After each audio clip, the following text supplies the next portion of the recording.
안녕하세요. 네, 11장 사회생활과 부모 역할을 한번 살펴보도록 하겠습니다. 앞서 영상을 올렸는데 지금 저희 마이크가 안 돼서 다시 한번 더 찍게 되네요. 네, 사회생활과 부모 역할에 대해서 한번 살펴보겠습니다. 네, 자녀의 원만한 또래 관계 지원을 위한 부모의 역할. 네, 첫 번째 챕터입니다. 1번 또래 관계의 특징을 한번 살펴보면 이제 아동들은, 유아들은 처음에 친구가 의미 있는 타인으로서 영향을 줍니다. 그래서 또래 관계가 아동에게 미치는 영향을 살펴보면 또래는 서로에게 중요한 역할 모델이고 자신이 해야 할 행동과 하지 말아야 할 행동을 구분할 수 있으며 가치관과 사회적 규범을 습득합니다. 서로에게 롤 모델이라는 거죠. 다른 친구가 하는 거를 보고 모방을 하고 그 또래 관계를 형성한다는 것입니다. 그리고 자신이 해야 할 행동과 하지 말아야 할 행동을 구분할 수 있으며 가치관과 사회적 규범을 같이 습득하게 됩니다. 네, 또래는 서로에게 중요한 강화자의 역할을 합니다. 네, 서로가 서로에게 이제 어떤 행동을 유발하는 강화자의 역할을 한다는 거겠죠. 그래서 강화의 상호성이라고 할 수 있고 또래 관계가 어렸을 때부터 정말 중요하다는 것을 알 수 있습니다. 어떠한 이제 일이 일어났을 때 누군가가 네, 뭐 블럭을 이렇게 다른 친구에게 주지 않거나 했을 때 소통이 잘 되지 말로 소통이 잘 되지 않는 유아라 하더라도 아이가 이제 올바른 행동을 할 수 있도록 또래가 이제 강화를 하는 역할을 하게 되는 거겠죠. 그래서 그걸 본받아서 모방해서 다른 친구 관계나 다른 부모와 교사와의 관계에서도 똑같은 역할을 하게 됩니다. 세 번째, 또래는 스스로를 평가할 수 있는 기준을 제공하는 사회적 비교 기능을 가집니다. 그래서 아동은 또래의 행동을 관찰함으로써 자신의 능력에 대해서 현실적으로 판단할 수가 있습니다. 네, 스스로를 어떻게 평가할 수 있는 기준을 제공하는데 이제 스스로 평가 기준에서 사회적인 비교 기능을 가진다는 거죠. 그래서 아동은 또래의 행동을 서로 관찰함으로써 자신의 능력에 대해서 자신이 할 수 있는 것에 대해서 현실적으로 판단할 수가 있습니다. 네, 또래는 사회적 지지 기능을 합니다. 네, 그래서 도구적 지지, 정서적 지지, 정보적 지지, 동반적 지지로서 사회적 지지 기능을 하게 됩니다.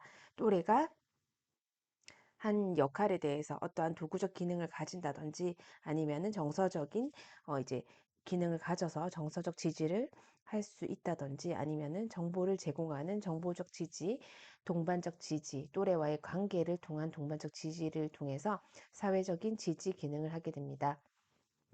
네, 또래 관계를 통해서 자신의 욕구를 다른 사람의 욕구에 맞추어서 조절하는 방법을 배우게 되고요. 또래 관계에서 긍정적인 상호작용의 경험은 사회 인지 발달을 촉진시키고 안정된 정서를 갖게 하며 전반적으로 자아 개념과 도덕성 발달에도 기여합니다. 네, 이 또래 관계에서 긍정적인 상호작용의 경험이 이제 어렸을 때의 경험이 사회 인지 발달을 촉진시키고 안정된 이제 정서를 가지게 해서 전반적으로 자아 개념과 아이의 도덕성 발달에도 기여한다는 것이겠죠. 그래서 또래 관계가 중요하다. 어떤 친구를 만나는지, 어떠한 이제 영향을 가진 또래끼리의 이제 상호작용이 있는지에 따라서 이제 역할이 조금 달라진다는 게 큰 특징입니다. 그래서 또래 관계는 아주 중요하다고 할 수가 있습니다. 네, 두 번째는 수줍어하는 자녀의 또래 관계 형성을 위한 부모의 역할입니다. 학령기 자녀는 학교 생활 속에서 교우 관계를 통해서 사회성이 발달합니다. 그래서 인기아와 비인기아의 행동 특성을 이제 한번 볼 수가 있는데요. 인기아와 비인기아의 특징. 인기아는 리더십이 있다. 그리고 다양한 의견을 제안한다. 사회적인 기술이 뛰어나다. 자신의 행동을 잘 통제한다. 시사회적인 행동을 한다. 친구가 많다. 의사소통 기술이 뛰어나다. 이제 그런 부분이 인기아의 특징이 되겠습니다. 어떤 리더십이 있는 아이들, 그리고 의견 제안을 잘 하는 아이들, 사회적인 이제 또래 관계나 역할을 잘 하는 기술이 뛰어난 아이들, 자신의 행동을 이제 억제할 수 있는, 통제할 수 있는 아이들, 친사회적 행동을 하는 아이들, 친구가 많아서 사회성이 좋은 친구들, 그리고 의사소통 기술이 뛰어난 친구들을 인기아라고 분류하고 있고요. 비인기아는 소극적이다. 공격적인 행동을 나타낸다. 그리고 친구와 어울리지를 못한다. 상대편의 의도를 잘 이해하지 못한다. 또래의 놀이를 방해한다. 이게 비인기야의 행동 특징입니다. 그래서 인기야와 비인기야의 특징은 인기야, 리더십이 있다, 다양한 의견을 제안한다, 사회적인 기술이 뛰어나다, 자신의 행동을 잘 통제한다, 친사회적인 행동을 한다, 친구가 많다, 의사소통 기술이 뛰어나다, 이런 부분들. 비인기야는 소극적이고 공격적일 수 있고 친구와 어울리지 못하고 상대편의 의도, 맞죠? 우리가 의사소통이라고 하죠. 상호작용하고 의사소통하는 것이 원활하지 못하다. 그리고 또래의 놀이를 방해한다가 비인기야가 되겠습니다. 두 번째는 수줍어하는 자녀의 또래 관계 형성을 위한 부모 역할입니다. 수줍어하는 자녀의 또래 관계 지원을 위한 부모의 역할 지침입니다. 첫 번째는 부모가 민주적인 분위기에서 자녀를 양육하고 자녀를 무조건적으로 사랑하고 있음을 확신하도록 한다. 네, 민주적인 분위기에서의 자녀 양육이 아주 중요하고요. 자녀에게 사랑을 다해서 헌신적이다라는 부분을 확신하게 하는 겁니다. 두 번째는 자녀가 새로운 일을 시도할 때 전적으로 지지해 줍니다. 지지적인 부모 밑에서 자른 자녀의 경우에는 또래와의 상호작용을 쉽게 시작하고 이미 형성된 놀이 집단에도 두려움 없이 참여할 수가 있습니다. 그리고 세 번째는 자녀가 친구를 사귈 수 있도록 집으로 초대하는 등의 기회를 마련해 줍니다. 네 번째는 자녀의 관심사에 대해 진지하게 들어주고 대화하며 관심사에 대해서 직접 또는 간접적으로 새로운 경험을 할 수 있도록 격려해 주는 것입니다. 그리고 다섯 번째는 자녀가 친구를 사귀는 데 있어서 부모를 실망시키고 있다는 느낌이 들지 않도록 주의합니다. 자녀의 친구 관계가 마음에 안 들 수도 있겠지만 이제 자녀가 이제 또래 관계를 형성하는 관점에서 너무 부모의 개입이 많지 않도록 한다는 거죠. 부모의 마음에 잘 들지 않는 친구라 하더라도 너무 이제 부모를 실망시키고 있다라는 느낌은 들지 않도록 해야 됩니다. 그리고 여섯 번째, 부모는 자녀에게 어려운 상황이 닥쳤을 경우 자녀를 지나치게 과잉 보호하거나 그 상황에서 도피시키지 않는다. 아이가 어려운 일을 혼자 해 나갈 수 있도록 자녀를 지나치게 과잉 보호하거나 도피시키지 않는다는 부분이겠습니다. 그리고 일곱 번째, 부모는 자녀가 새로운 상황에서 스스로 모든 것을 알아서 해결하기를 기대하지 않는다. 부모가 이제 자녀에게 새로운 상황에서 모든 것을 아이가 혼자 스스로 해결하기를 기대하지 않고 아이가 잘 해 나갈 수 있도록 부모의 역할을 이제 한다라는 것입니다. 그리고 여덟 번째는 친구 사귀는 것을 목적으로 스포츠팀이나 특정 집단에 들어가도록 강요하지 않는다. 수줍음이 많거나 소극적인 아동의 경우에는 동적인 활동보다는 정적인 활동을 더 좋아하는 경우가 많기 때문이겠죠. 그래서 수줍어하는 자녀의 또래관계 형성을 위한 부모의 역할에서는 이러한 부모의 역할 지침이 있다라는 것을 알 수 있습니다. 네, 두 번째는 자녀의 교사와 원만한 관계 형성을 위한 부모의 역할입니다. 네, 그래서 이제 우리가 자녀의 학교 생활 적응을 돕기 위해서는 평소에 부모가 그렇죠. 자녀의 학교 생활 적응을 돕기 위해서는 평소에 부모가 학교나 교사에 대해서 갖고 있는 태도가 중요합니다. 네, 학부모의 자녀에 대한 이제 과잉 보호나 지나친 애정은 교사를 폄하하는 이제 사회 풍토 및 학부모의 인식을 약화시키고 교사를 보는 학부모의 시각이 학생에게 투영이 돼서 교사를 대하는 학생들의 무례한 행동이 증가하는 거겠죠. 그래서 문제 학부모가 자녀에게 미치는 영향은 아주 크기 때문에 이제 학부모가 자녀에게 어떤 영향을 끼치는가에 따라서 자녀와 교사가 원만한 관계 형성을 할 수가 있다라고 할 수 있습니다. 네, 자녀와 교사의 원만한 관계 형성을 위한 부모의 역할입니다. 자녀의 전반적인 학교 생활 및 교사 관계와 관련된 부모의 역할입니다. 부모가 솔선수범하여 자녀의 교사를 존경하는 마음을 가지는 것은 자녀가 교사와 원만한 관계를 유지하는 데 직간접적인 도움을 줍니다.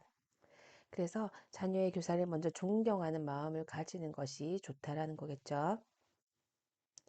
자녀에게 학교 생활을 넘겨짚어 부정적인 질문을 한다거나 빈정대듯이 말하는 것은 좋지 않습니다. 부모는 교사와의 상담을 주저해서는 안 됩니다. 그리고 자녀와 교사와의 관계에서 어려움이 있는 것으로 보이면 그 문제가 더욱 심각해지기 전에 담임 교사와 직접 상담하는 것이 효과적입니다. 자녀가 행동, 교우관계, 학업 등과 관련하여 전반적 혹은 부분적으로 문제를 보이는 경우 부모는 가정에서 지원할 수 있는 구체적인 방안을 교사와 의논하도록 합니다. 또한 부모가 어떠한 경우라도 자녀의 문제로 교사와 감정적으로 대립하는 것은 현명하지 못합니다. 부모는 자녀의 각종 교내 행사, 학부모회, 교사와의 면담 등에 적극적으로 참여하는 것이 좋습니다. 그래서 결론적으로 부모는 우선 자녀의 말에 귀를 기울여야 하며 미성년인 자녀의 후원자이자 대변인으로서 부모는 교사와의 관계에서 이성적으로 임하는 태도를 가져야 합니다. 네, 두 번째는 이제 교사에게 불손한 자녀를 위한 부모의 역할입니다. 교사를 불손하게 대하는 학생 유형은 교사에게 대드는 학생, 교사를 비판하는 학생, 교사의 말을 듣지 않는 학생 등이 있습니다. 가정에서의 대인관계 문제가 있는 경우 첫 번째, 부모가 분명한 기준 없이 자녀의 요구를 허용적으로 들어줄 때 자녀는 자연스럽게 어른이 자기를 존중하고 대접해야 한다고 인식하게 되어서 교사에게도 무례하게 행동할 수 있습니다. 두 번째, 가정에서 아버지가 권위적이어서 평소에 어머니를 무시하는 경우에, 또한 어머니가 지나치게 복종적인 경우에는 자녀는 특히 여교사에게 가정에서 경험한 분위기대로 행동하는 경우가 발생합니다. 그리고 세 번째는 부모의 사랑을 많이 받지 못한 학생의 경우에는 교사에게서 사랑의 대리 보상을 받기 원하므로 교사의 눈에 띄는 행동을 해서 주목을 받고 싶어 하는 욕구에서 비롯한 무례한 행동을 하는 경향이 있습니다. 그래서 이제 가정에서의 이제 부모 교육과 부모가 하는 이제 그러한 이제 역할들이 아이의 대인관계에서 교사에게 불손하게 대하는 학생 유형 중에 이제 들어가게 되기 때문에 부모가 기준을 두고 이제 자녀의 요구를 허용적으로 들어주어야 하겠죠. 그리고 부모가 권위적이거나 부모가 이제 무시하거나 이런 경우에는 이제 또 그런 행동을 이제 일으키는 학생들이 발생하기 때문에 그런 부분도 조금 자제를 해주셔야 되겠습니다. 그리고 또한 부모에게 사랑을 많이 받지 못한 학생의 경우에도 교사에게서 사랑을 대리 보상받고 싶어 하므로 이제 무리한 행동을 하는 경우가 있기 때문에 이런 부분도 한번 우리가 조금 지양해야 되겠죠. 네, 교사를 싫어하는 학생은 다양한 행동 양상으로 자신의 마음을 표현합니다. 이전에 교사에게 야단을 맞은 후에 교사를 싫어하게 되는 경우가 대부분입니다. 그래서 교사를 싫어하는 학생은 여러 가지 방법으로 마음을 표현한다. 네, 알 수 있겠습니다.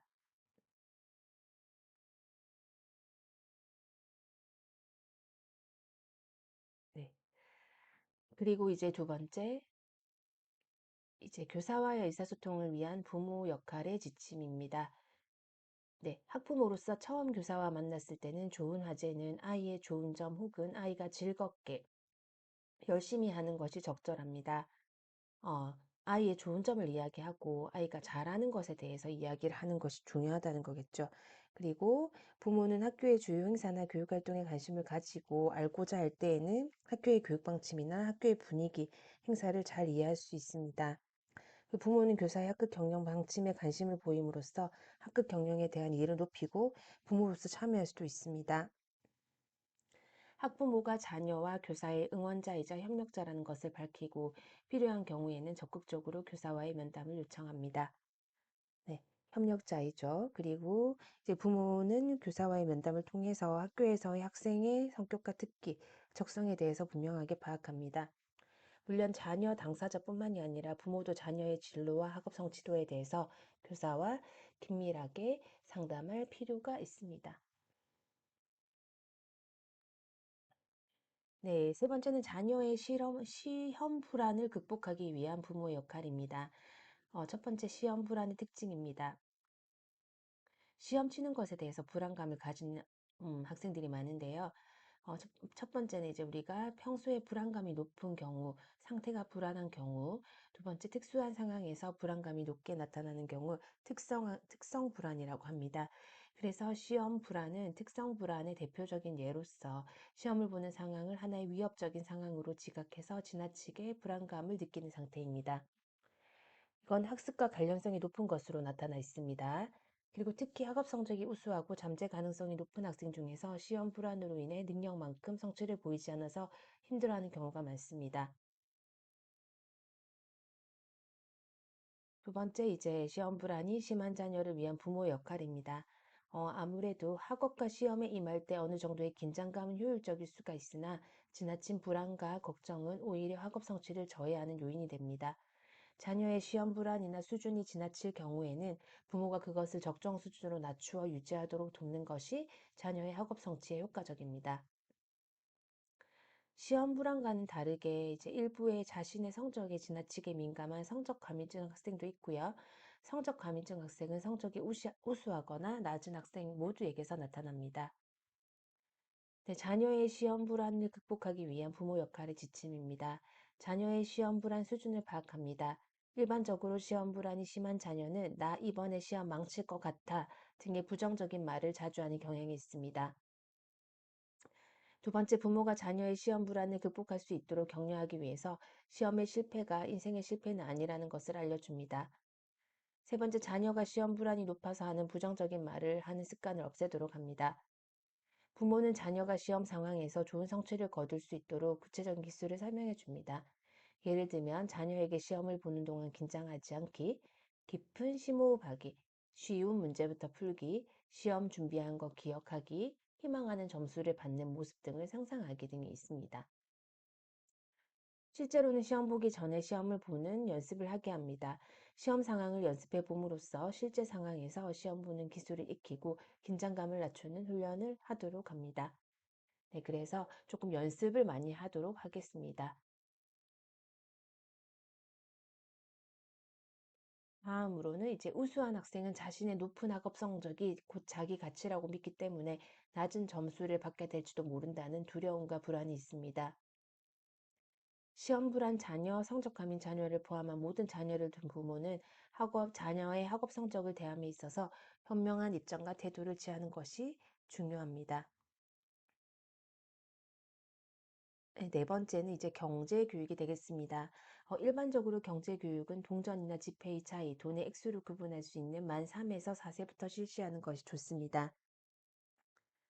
중국과 미국 같은 경우에는 이제 경제 인구수가 너무 많기 때문에 이제 유치원 때부터 돈을 세고, 네, 그쵸. 살아갈 수 있는 그러한 수학적인 부분들을 습득하는 것이 맞습니다. 저희는 이제 하나, 둘, 셋, 넷, 1, 2, 3, 4를 하지만 거기에선 지폐를 구분하는 것부터 먼저 배우죠. 그래서 일반적으로 경제 교육은 만 3에서 4세부터, 그쵸. 어렸을 때부터 실시하는 것이 좋다고 하고 있습니다. 경제 교육의 내용이 방대하거나 여기서는 경제 교육과 관련하여 가정에서 부모가 실천할 수 있는 부모 역할과 부모와 자녀 간의 가장 실질적인 주제인 용돈에 대해서 한번 정리해 봅니다. 자녀의 경제 교육을 위한 부모 역할의 지침입니다. 첫 번째, 부모는 자녀가 돈을 어떻게 사용할 것인지 스스로 결정하도록 도와주며 직접적으로 지시하고 비판적으로 감독하기보다는 돈의 사용 방법을 안내하고 충고하며 설명해 줍니다. 자녀의 이제 두 번째는 좋은 경제 활동에 대해서는 칭찬하여 잘할 수 있다는 것을 확신하도록 하며 실수를 하더라도 야단치기보다는 격려합니다. 자녀가 성공 경험뿐만이 아니라 실수를 통해서 경제학습이 이루어짐을 염두에 두어서 학습에 활용합니다. 그리고 부모가 자녀의 역할 모델이 되어서 예산 계획을 세우고 규모 있게 지출하고 가계부를 적는 것 등은 자녀가 직접 관찰할 수 있도록 합니다. 평소 경제 교육의 일관성을 유지하되 자녀의 연령과 특성에 따라서 융통성을 발휘합니다. 돈의 목적은 객관적이어야 합니다. 즉, 돈을 자녀의 상벌에 이용하지 말아야 하며 심부름을 하는 등 일상적인 집안일에 대해서는 돈을 주지 않습니다. 그리고 자녀의 연령을 고려해서 가족 경제의 특정 항목에 한해서 수입과 지출을 함께 기록하고 가족 간식비나 무엇을 살 때 하는 것들, 그리고 가정 예산 집행 과정에서 자녀가 가족 구성원으로서 참여할 수 있는 기회를 제공합니다. 가정의 경제적인 상황이나 어려움에 대해서는 자녀에게 명확하고 단순하게 설명하고요. 부모는 자녀의 연령과 성숙의 정도를 고려하여 대화의 깊이를 결정합니다. 자녀의 연령과 개인차에 따라서 돈에 대한 태도, 경제 감각, 돈 관리 능력 등의 현저한 차이가 있을 수가 있습니다. 자녀의 연령과 개인차를 존중하고 최대한 고려하여 경제 교육을 실시합니다. 그리고 자녀가 경제 감각이 생길 때까지는 시간이 걸리므로 인내심을 가지고 교육하는 것이 경제 교육의 부모의 역할의 지침이 되겠습니다. 네, 용돈을 이제 사용할 수 있는 나이는 자녀에 따라서 개인차가 있습니다. 그래서 계획성 있는 자녀의 경우에는 초등학교 저학년 무렵부터 용돈을 사용할 수가 있지만 대부분은 초등학교 3, 4학년 정도면 내 스스로 용돈을 사용하는 것이 가능하게 되겠습니다. 네, 자녀의 용돈 관리 지도를 위한 부모의 역할 지침입니다.